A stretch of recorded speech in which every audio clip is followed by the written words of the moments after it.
The fostering service offers a range of fostering schemes.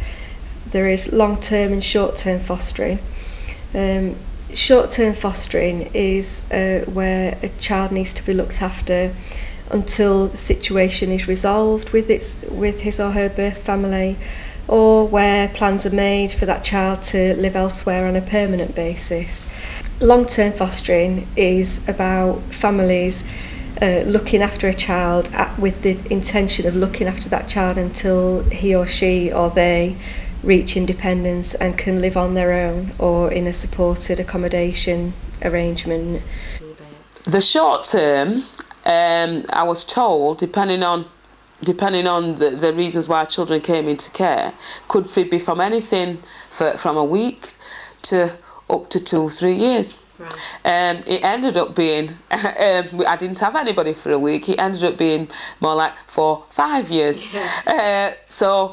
Which suited me fine, it suited our family fine.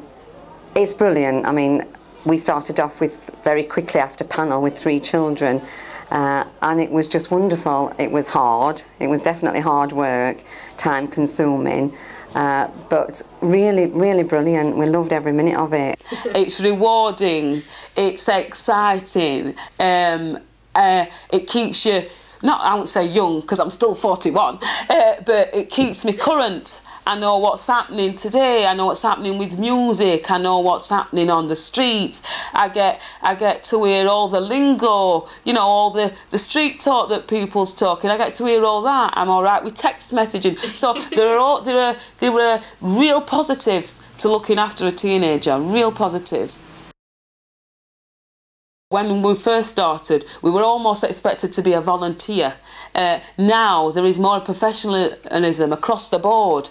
So for prospective foster carers or for foster carers who are just inquiring about it, there's much more support and information and guidance available to them. Yeah. Whereas when I started, it was there with the social workers that I got, but not as much as there is now. Foster caring is very different from voluntary work. We have to make sure that we meet certain standards that are laid down nationally by the government, and we expect our foster carers to meet those standards and comply with those standards, and they are regularly monitored and checked against those.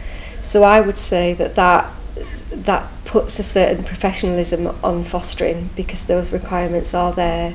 Each foster carer is paid an allowance for a child, and that will cover all the day-to-day essentials like clothing, increased food, also about, you know, buying things for the child that they've probably never had. But what we do now is we actually offer a fee to carers to make it more attractive for them to come into the profession, and that fee's based on people's skills and abilities. They're able to move through various levels of fostering, with level 1 to level 3, level 3 being the most challenging, and the fee actually reflects that. Well, I am hoping that I can give them a good home. I'm hoping that I can equip them with the skills so that they can become independent and be free into the world itself. That's what I'm hoping. Yeah. That's all I can hope for, that while ever they're here, they can feel some warmth, some care, and they're well equipped to move on.